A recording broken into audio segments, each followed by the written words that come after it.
and welcome everyone to yet another episode of Mandatory Topic X. I think this should be episode 11. We'll see. My name is Ken Davis, and joining me today, as always, is Tim Trin.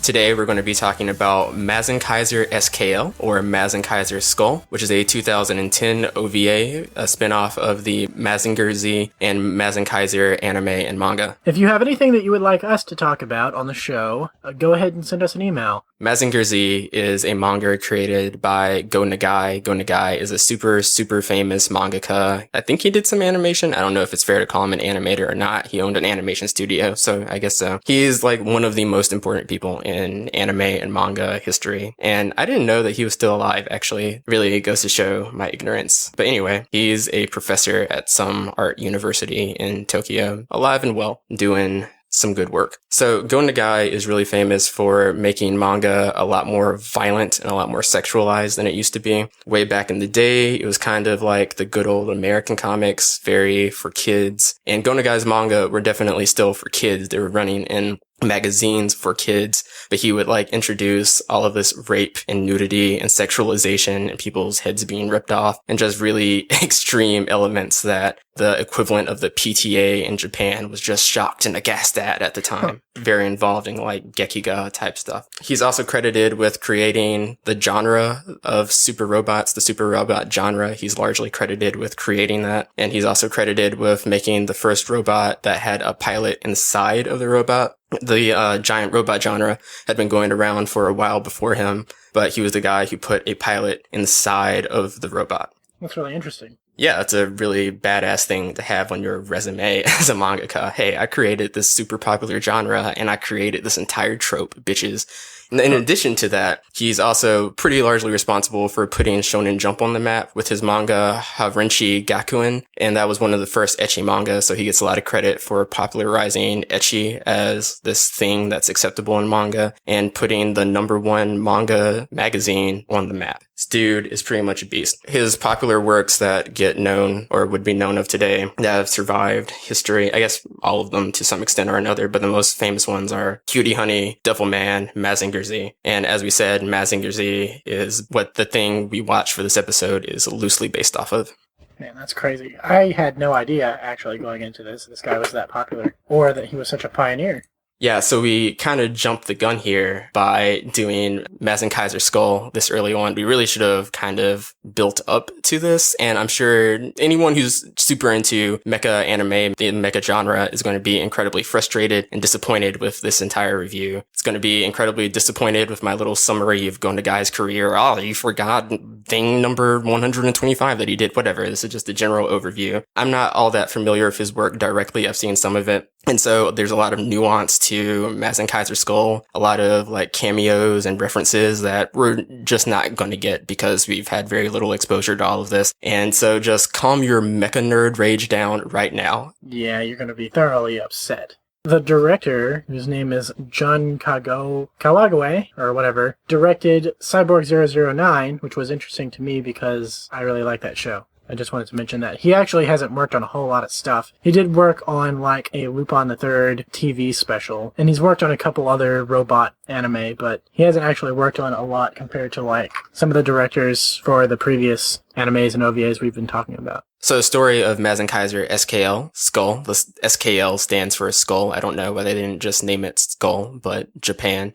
So the story, insofar as it has a story, is as such. It takes place in the future, and in the future, everything's really pristine, and there are these great buildings, and everything's shiny insofar as we see that part of the world. But there's this island, and surrounding the island is this tornado, and the island itself is allegedly some type of prison, and the tornado is there due to a gravity well, and if that doesn't make any sense to you, then congratulations, you know how gravity works, because it doesn't make sense, much like everything else in this anime. This is a 3-episode OVA, just in case we haven't made that clear up until this point. So there's this gravity well tornado surrounding this prison island, and it's being caused by these 3 machines, and these 3 machines are surrounded by these 3 factories, and the factories are used to create giant robots, and they get their energy from the machines, which in turn also create the tornadoes around these islands. And the 3 giant robot making factories are each in turn controlled by 3 different armies, which are all fighting each other and trying to obtain control of the island for their own individual purposes. Now, it comes to the attention of the world government outside of this island that the machines have gone out of control, and if something isn't done in 60 hours, they're going to blow up the entire planet. So they try to send in 2 teams to try to disable the machines. Now, one team is almost entirely killed. Only one scientist lady survives named Yuki,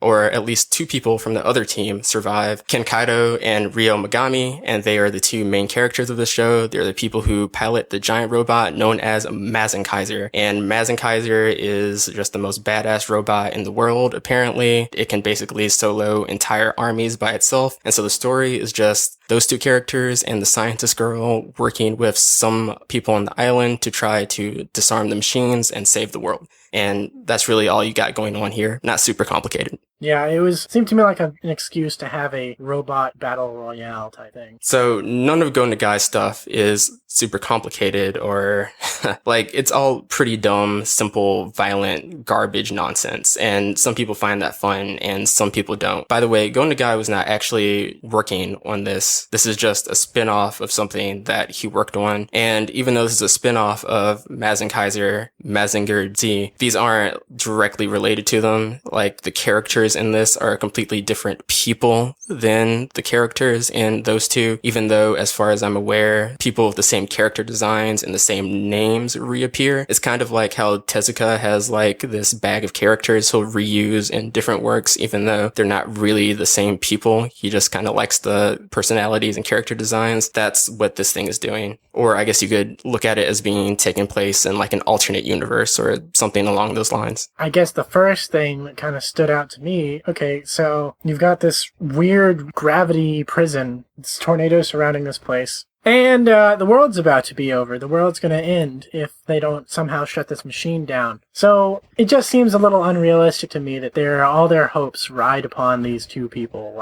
Doesn't the entire world, with all its governments and everything else, couldn't they figure something out? Why does it come down to these people? And I guess it has to, because there have to be some main characters and stuff, and they have to be all cool and save the day. But, when the stakes are that high, you would think that they'd be sending literally armies and armies of people over and over just trying to knock this thing out. That's a very weird nitpick to have, because there's a lot of stupidity in this thing, and that is one of the least stupid elements going on. Well, I mean, that is kind of stupid, though, right? And then later on in this particular thing, this is kind of the same, along the lines of the same problem. Later on, the woman, Yuki, she's flying around in this other giant robot, and she's like, oh, send me this information so I can defeat this evil force. And there are people back in the homeland where are like, you don't have clearance to know that. And I'm like, come on, the world is about to end. What kind of stupid idiot would bring a freaking problem with protocol up in this kind of matter? That was just one guy. That's not even an issue. Yeah, there'd be one guy who was overly strict about his job. No, there whatever. wouldn't. That's believable. No. It's the end of the world. No one would do that. I don't care how strict you are. You think there's literally not a single person on Earth? Literally not one? Not one? There's no one who's that stupid who was also in that... I strongly disagree. That place of power. I disagree. Are you serious? I don't know. I can't... Maybe it's just because I can't imagine personally doing that, but...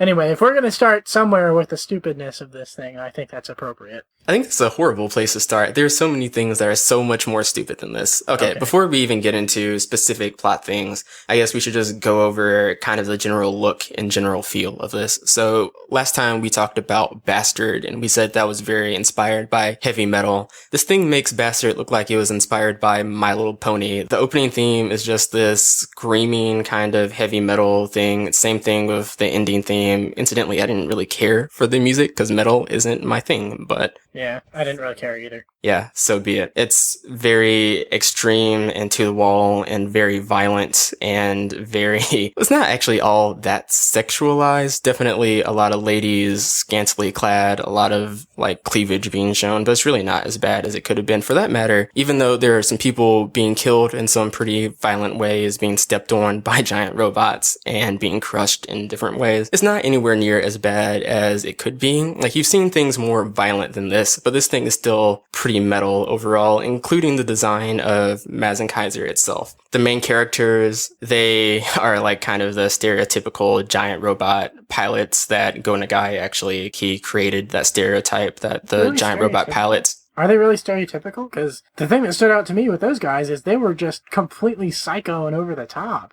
That's pretty standard for like a giant robot or for a super robot mecha pilot. That's pretty standard, or at least they're completely standard Go Nagai pilots. I've seen Getter Robo, which I know wasn't strictly speaking a Go Nagai work, but Go Nagai did work with that and he did produce that. And they're pretty much exactly like the pilots from that show. And there's some other things, like they're definitely not that off from the regular giant robo pilot course. That's weird. I guess. I haven't watched that many giant robot anime, so probably not really qualified to talk about it like that. But yeah, as you mentioned, they're both psycho and they both just love to fight and kill people, and that's their purpose in life. Yeah, they have no other... Well, there is this one part where the guy, like, freaks out, but it was confusing. Yeah, maybe. So that's a thing that this... like, I was kind of confused throughout watching this, even though the story isn't really that complicated. They act as if you know more than you do. Watching this felt very much so like I was watching the middle episodes of a much longer anime, but this thing was completely unconnected to any other works. It was just a standoff 3-episode OVA. And so I felt like I didn't have a lot of information that I should have.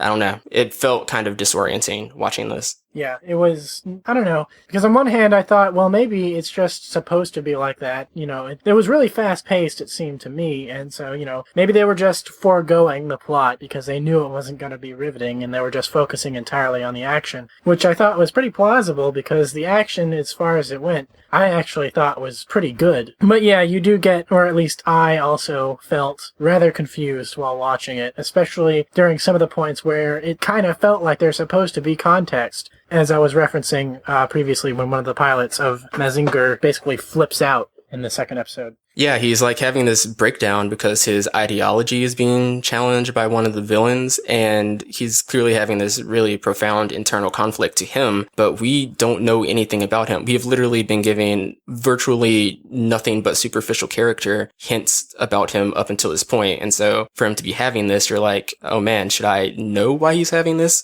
Or at the very least, I was thinking, well, this is going to be explained later, but it never is. Yeah, the other weird thing about it, now that I think about it, is that so far, you know, up until that point when I was watching these characters, they seemed so simple, and you kind of figure, or at least I figured, okay, so they're the violent sort of, they're just going to be violent killers, and they're the heroes, but that's all there really is to their character. And then suddenly this guy starts flipping out because the villain, or whatever, starts talking about how he is bound to fate, and, you know, he starts going into like these sort of weird philosophical questions, and it just freaks him out. And it's weird because it doesn't seem to really mesh with his character, and so I guess that lends itself even more to the idea that, well, it just makes it feel like there should be more context, and there isn't. Yeah, that happened in a lot of different areas, and it just made me feel like I wasn't quite getting everything I should have been getting out of the show. Yeah, the fans right now are just reeling with fury.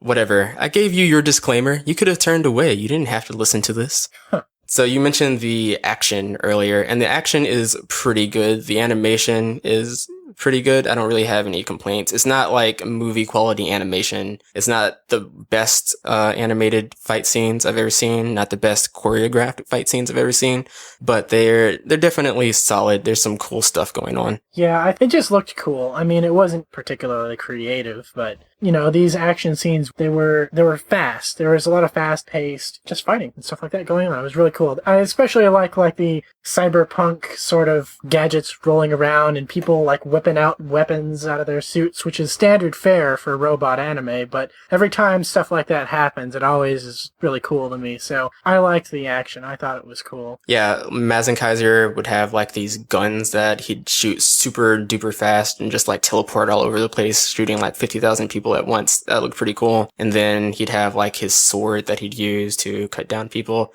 It was pretty neat. So the pilots, one pilot was like a swordsman and the other one was like a marksman or whatever. So they'd like switch control of the robots.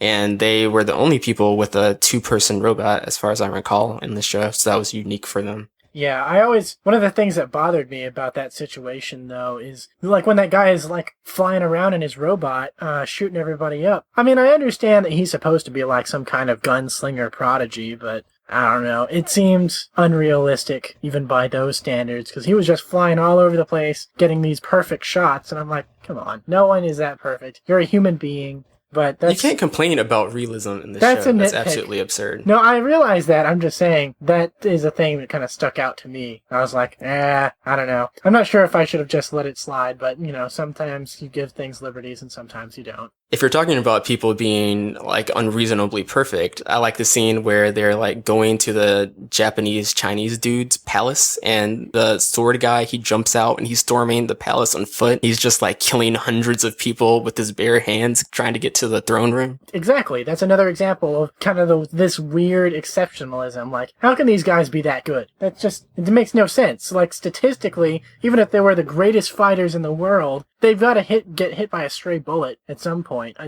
Now, I realize that that's unreasonable, but anyway, I was thinking that when it happened. It's not about being the greatest fighters in the world. It's about being the most manly fighters in the world. Your strength is in direct proportion to how manly you are, and there's no one more manly than these two. No, these guys are not man. I will dispute that. You want to see a manly anime, you need to go watch Otoko Juku, which was the precursor. Have you seen any of that? I have not. It's really funny, but it's also really manly. Like, it's the precursor to, what's that anime called? Cromartie High School. It's the precursor to that. And, I ended up watching probably 10 or 15 episodes of that thing. And the animation was really poor, but man, that is the manliest thing. Otokujuku is the one that's famous for having, like, the episode where, like, the black guy comes to town and he's, like, dating all the Japanese women and they can't stand that, so they, like, pick a fight with them. Is that the one? Yeah. Now, I don't remember specifically what happened, but I remember seeing that episode. And I also remember it being pretty funny.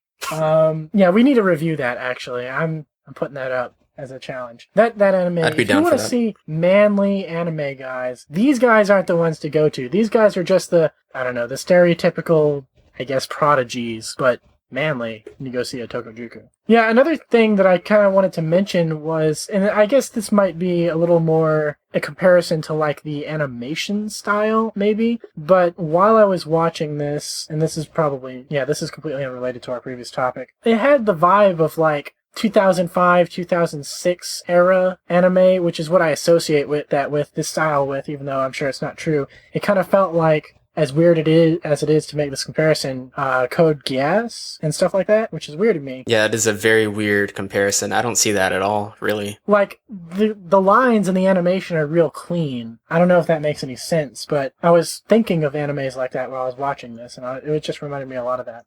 I liked how the mecha were all, like, hand-drawn. They didn't cop out and use CG, as is so common nowadays. I don't know how common that was in 2010, but definitely by, like, 2012, 2013, you were seeing a lot of that. Well, at least they did their due diligence. That's good. Yeah. Hopefully, anyway. Trigger didn't use that much CD, did they? CG. There was a lot of CG in, what are you talking about, Kill la Kill? Well, I'm not talking about Kill la Kill. I guess it's because I haven't watched a whole lot of Kill la Kill, and I basically forget that they did some work on that. I was thinking of the The Witch Academy series. Oh, yeah. That didn't have any CG, but that was like a 30-minute thing. Yeah, I don't know. When they actually did a full series, when they did Kill la Kill, there was a crap ton of CG in that. Yeah, that's true. I think I've mentioned this before, but let me just go ahead and throw down the gauntlet in case I haven't. The animation in Kill la Kill, incredibly, incredibly bad, to the show's detriment, a tremendous, tremendous amount. I don't understand why people don't criticize that show for that. Well, I've only seen a couple episodes, but it didn't seem that bad to me. Maybe it's just because I saw the first couple and not, like, trailing ones. Yeah, it gets worse. I don't know. Well, I do remember it not being particularly good in the beginning, but I just kind of figured it was one of those fad-type shows. The robots from one of the armies would use bow and arrows, like actual, just giant arrows they would shoot. I thought about bringing that up, but I figured that you would probably be like, oh, that's stupid. But yeah, if we're going to talk about that, yeah, what was that guy's name? Anyway, he's like this Japanese-style sort of warlord-type guy. He looks very stereotypically like some kind of shogun or something like that. He's got a castle. He's one of the leaders of, like, the main 3 factions, and his robot army uses bows and arrows, which is Yeah, it's pretty weird when your robots are using giant bows and arrows. Although I guess they kind of like explode, which was cool. Did they explode? I didn't notice Or that. something, Maybe they yeah, something like that. It's either that or whenever something hits their little force field of that woman tribe, then it explodes, which was another thing. But then I guess if you're going to question them having bows and arrows, you could also question that whole clan of women having psychic powers, so... Yeah, I mean, or an even more direct comparison, you can just question why giant robots in any show use swords. Well, I don't know, because yeah, I think you could probably justify, because there's going to be some melee. Like, not everything is going to be guns. At some point, you got to get some type of hand-to-hand combat. So, if there's going to be melee combat, then swords make sense. Swords can even make sense in a modern context. Although, these days, when we see warfare, it's so often not, close quarters, but I'm sure that, they still use bayonets in the army, for example, so it's kind of the same thing, except it's always got to be exaggerated because it's kind of like one of those cliches that doesn't get old, or at least it doesn't get old for most people. But you can at least excuse it. You can at least excuse that. I don't think that you probably couldn't get away with excusing bows and arrows. That's just silly. Especially when they already have guns for giant robots, right? It's dumb. Fair enough. Yeah. Well, I know that they didn't just have bows and arrows. Like, some of them did, but some of them had, like, these weird guns that would shoot arrows, which just takes the ridiculousness to a whole new level. I don't even remember that. That's crazy. I remember it. Yeah, that's a little silly. Maybe they just had some really stuck-up engineers who just wanted to have it their way. You mentioned that the women have psychic powers. I guess we should mention that one of the three armies, one of the three kingdoms or whatever, is this kingdom that apparently, or seems to be composed entirely of young, attractive women. I don't know why there are no men. I guess all the women just automatically join that camp. My headcanon here that I'm just going to make up and superimpose on top of the story is that since all the men seemed to be brutes and vulgar, and they were probably just raping all the women that they found, the women decided to join together and free themselves. That's what I'm imposing on this story. Okay, well, we can accept that, although I do question it. Well, there didn't seem to be that many women in the other nations. Yeah, it's as good an explanation as any. Really, well, with the warlord guy, he didn't seem as bad as, like, those punks. Like, the three factions, you have these women, which Kendall just described. You've got the warlord dude with his kingdom and his rows of loyal soldiers and whatever. And then you've got this other one, which is basically just like a giant... They're like gangs. If you're thinking, think of like villains from Fist of the North Star, how they're just kind of roving around together in groups and they're not very organized or structured. That's the type of thing that they were going for. Yeah, they're like sort of like the stereotypically a disgusting, brutish sort of biker gang, I guess you could say, with like the idiot guys who are always hanging their tongues out and like brutalizing women and stuff like that. Which I guess, yeah, so whatever, your imposition makes sense in this context. Although I just kind of figured that group of women was just... Well, I didn't really have an explanation because it doesn't really make any sense to me, honestly. How can they all be young and attractive? And how are they psychic? How are all of them psychic? And I don't know, the list goes on and on, but we can just ignore that, whatever, because it's not worth scrutinizing. They're also very, I guess, intelligent, and they're like the good guys that are kind of working with the main characters, and their society is very bright, and they have like these high towers, and it's glowing and radiant, and like the other people that we were just talking about, the biker gang people, they live in like the city of decay, and then you got the Chinese guy who has like this old-time Chinese or Japanese shogun city. Yeah. So, they're good. They're supposed to be good guys or something like that. Whatever. Yeah, and they have women robots, and you can tell they're women because they have, like, hips and boobs. Which, I mean, on one hand, I kind of went like, really? If we're going to be creating fighting machines, this is not... Why are all of our engineers also, like, artists? you need to just like get a group of MIT people out there in these animes, and they just build like this really ugly but like super efficient robot, and it kills everybody else. And they're like, "How can that robot be so strong?" Well, gee, we didn't make it look like a giant human, right? And we didn't put a pilot inside of it. They're just like very like down-to-earth, matter-of-fact engineers. Are just like, you guys are just stupid. We just had to do this very basic stuff. It's much more efficient than your robots. I mean, sure, they look cool, but, well, they're worthless. The mecha people are again going to be infuriated with me here, but that's actually addressed in a principle in the Gundam universe, and I don't remember what the principle was or the specific mechanics behind it, but because of some law of physics, there's a reason that short range combat is more effective, and that allows for giant robots to, number one, be built, and number two, be the most effective form of combat. I kind of feel like if I saw that, I would just think it's some ridiculous cop-out. How's that so you go into a show, in this case, Gundam, and you know it's about giant robots. Do you just want them to not address the fact that it's stupid, or would you prefer that there be an explanation? That they didn't. Because okay, but in the explanation they come up with isn't going to be, it's obviously going to be full of holes anyway. Is it full of holes? They just found a new law of physics. Like they, okay, I guess they explain it as rigorously as they can. But I guess if you explain it like that, I'm probably being too harsh. You're probably right. That's not an issue for super robot shows, because super robot shows do exactly what you want them to do, apparently. They just kind of jump in and it's like, hey, this is how it goes. And this is a super robot show, but real robot shows do face that issue, at least. Yeah, it's fine. I like it. Yeah, this, by the way, I guess I'll just mention this as I mentioned to Kendall before we actually started the show, but this whole thing really reminded me of Gurren Lagann, and I'm not sure if it's just because it's in the same genre. Like, are all super robot shows supposed to be like this? Is that what it is? I mean, yeah, so all super robot shows, speaking in generalities, they have hot-headed protagonist, and it seems, whether stated explicitly or not, the general feel is that the harder they try or the more desperate they are, the more powerful they are, or the more powerful the robot is. This is clearly relying on specific tropes from Mazinger and Mazinkaiser, but again, we're not really familiar with those. But yeah, I mean, this isn't too far away from the other super robot shows that I've seen.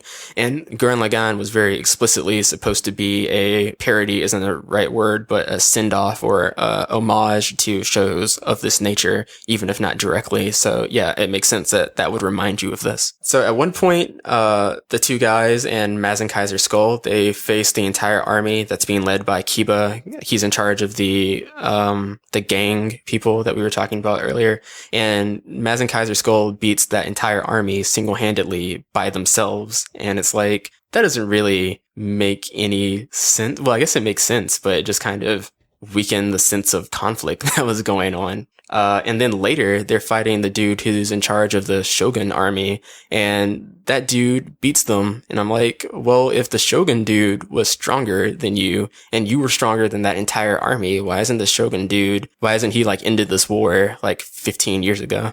Yeah, I did think about that, and I kind of figured, well, what's his name? I guess the warlord guy. He makes some statements in the show about strategy and stuff like that, and so I just kind of figured that he would have been the type of guy to just not, like, go in. Maybe he just had some sort of dumb philosophical reason, like, oh, it's not good to attack the enemy, just wait until the right moment, or some crap like that.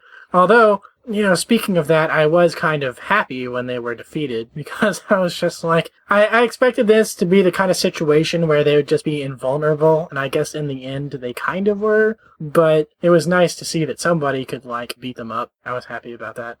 Were they invulnerable in the end? Did they die in the end? Well, I guess that wasn't actually shown, but what I mean is they still got up and defeated him, so... Yeah. That's one of my pet peeves, when the villain clearly has the heroes on the ropes, or even has the heroes defeated, but instead of, like, making sure that they were dead, he just drops them down a hole and he leaves. And I'm like, come on, why? Well, I mean, in their world, he doesn't have any reason to believe that they're not dead, right? Well, he didn't kill them. Well, I mean, he stabs the robot in the face, which I guess he should have known. That's not exactly where they were, but I don't know. Did he stab them in the face? Maybe. I don't know. I mean, it's not a big deal, but that is one of my pet peeves. Well, fair enough. We all have things that we get upset about. Although...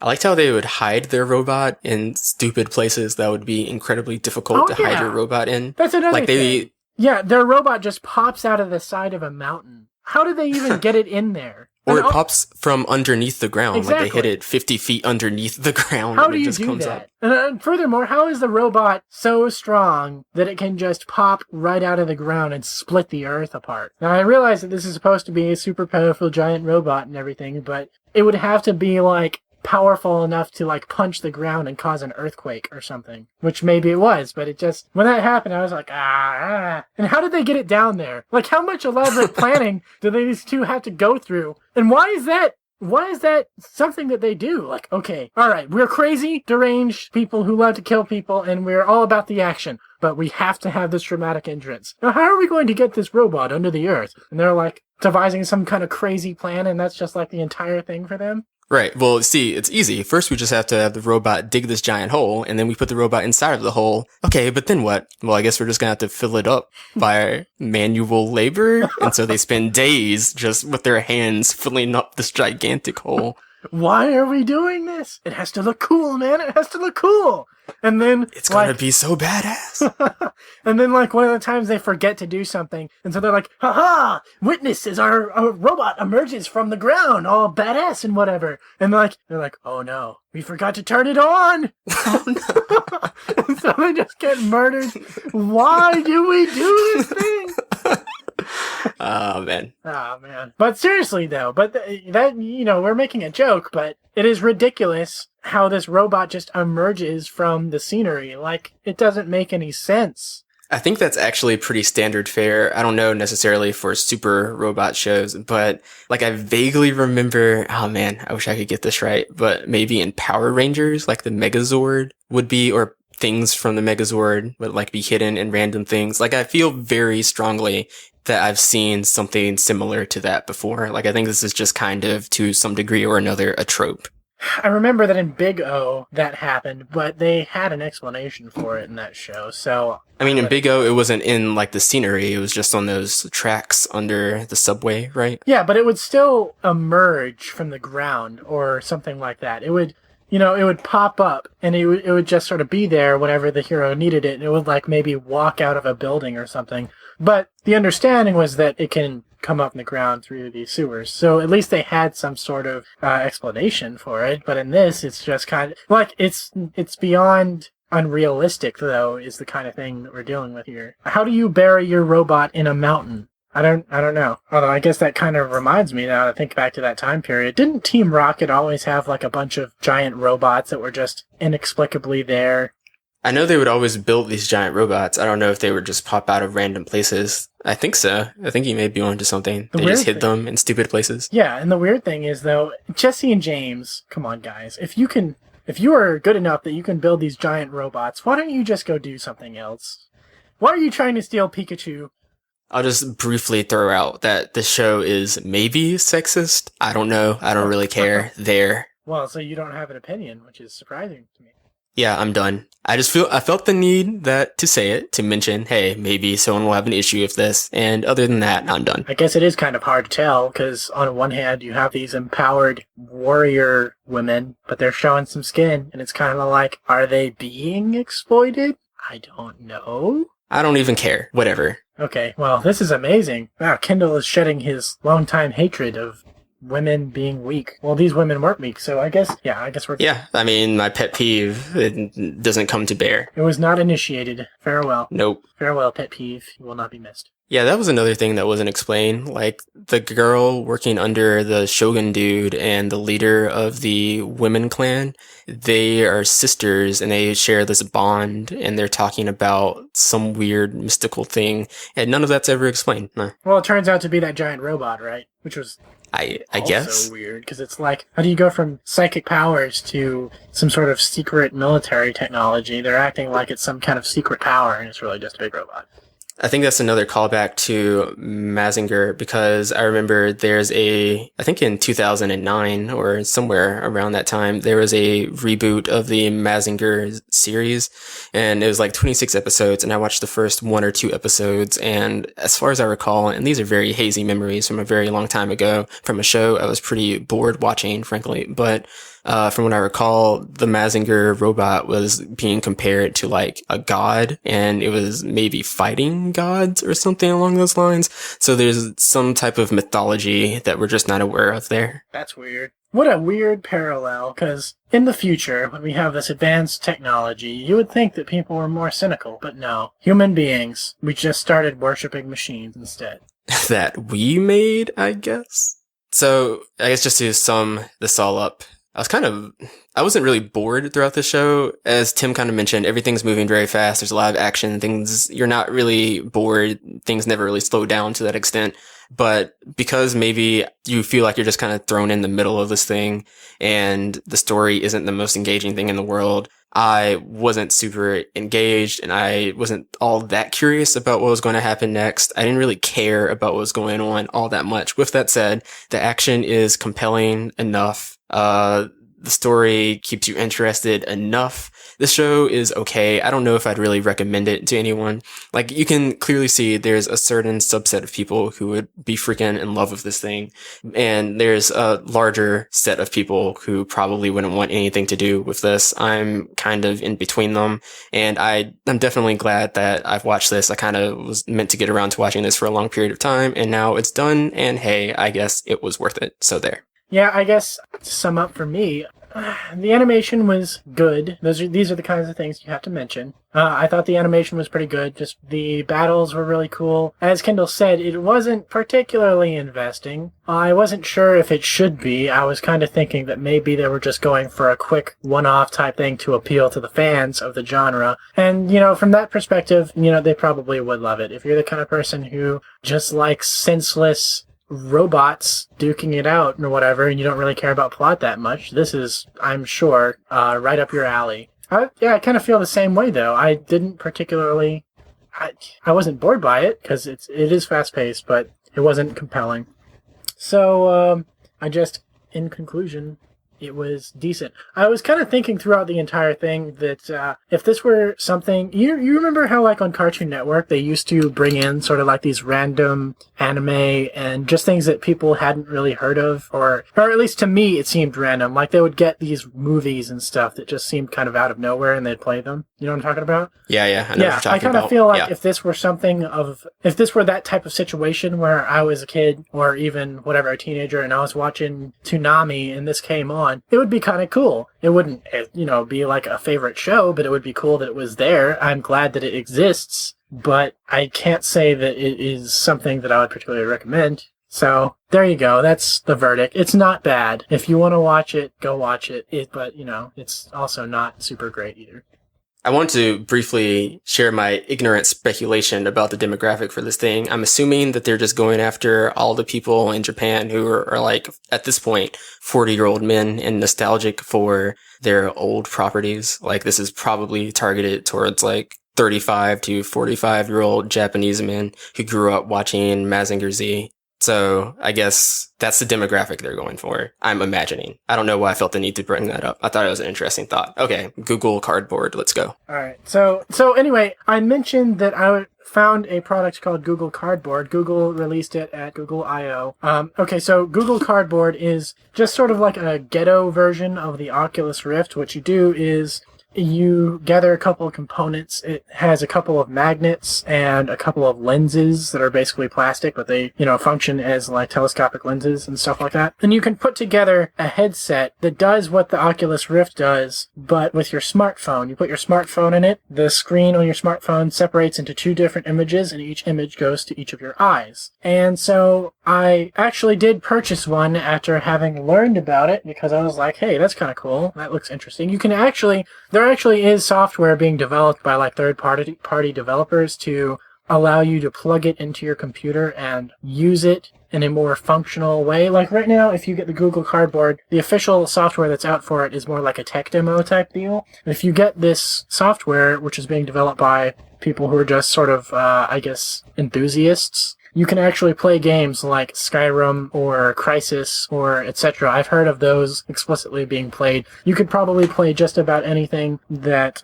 you can play on a computer on it to some, differing degree of success. So anyways, I don't know where I was really going with that, except that if you decide to get one and you want to try sort of virtual reality without having to pay $300, however much money it costs for an Oculus Rift these days, I don't know what the new developer kits cost, then this is a good option, because honestly, when I got it, I tried it out, and the 3D effect is actually amazingly compelling. I mean, it's not wonderful. It's not going to blow you out of your chair. It's still a piece of cardboard. You can't escape the cheapness of it. But for what it is actually pretty impressive. So what it does is the tech demos as I said, they give you two different images for both of your eyes, and it uses the accelerometers and the different sort of orientation sensors in your cell phone to detect when you're moving your head. So then the pictures on the headset move in relation to that, and so when you're looking through the headset, it feels as if you're looking around in a 3D world. And again, it's not nearly as,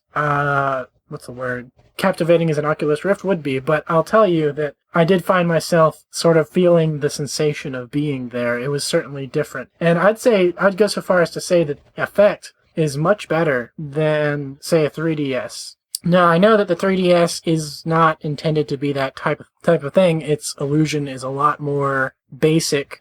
But, when you can pay $10 for essentially a piece of cardboard and get, like, a super pronounced effect for what it is, it's pretty impressive. So anyways, if any of you out there are interested in virtual reality and you have not heard of Google Cardboard, I would probably pick one up just so you can try it out. And honestly, even though it's not anything like an Oculus Rift, well, it is. It's just like a super ghetto version. It'll probably help you make the decision about whether or not you want to drop $300-ish on an Oculus Rift when it comes out, because you'll kind of know what you're going to be getting with this. This is essentially the same thing. It's just not as good. So yeah, I haven't actually personally tried the Oculus Rift though, so maybe... I mean, I'm saying that it's the same thing because the concept is exactly the same, but maybe I just have no idea what I'm talking about. Maybe it's just that good. I've heard people say that the Oculus Rift is just freaking amazing, and I would like to try it sometime, but I haven't. But anyway, that concludes my review. Definitely worth the $10 to buy this piece of cardboard if you're into that kind of thing. You will need a compatible Android smartphone. I'm going to make the bold claim that Google Cardboard is actually much, much better than the Oculus Rift. Today's episode of Mandatory Topic X has been brought to you by Google. Google, the world's #1 search engine. Oh man, Rochelle's for Google. Wait a second. To be clear, that was a joke. Yeah, I was about to be like, so, Kendall, where's my part of this? We're getting paid millions of dollars, aren't we? Nowhere. Kendall, you've been hiding something from me? And you're hiding millions of dollars. Why would I even have a reason? You're like in a mansion right now, like being waited on. I'm not hiding anything from you. I know that, I already knew, and this is just completely off topic. I obviously already knew that space and time are two different things. Over the course of the week, I was listening to... They're not two different things, though. Well, yeah, I know that they're melded together, though. They're space and time. Yeah.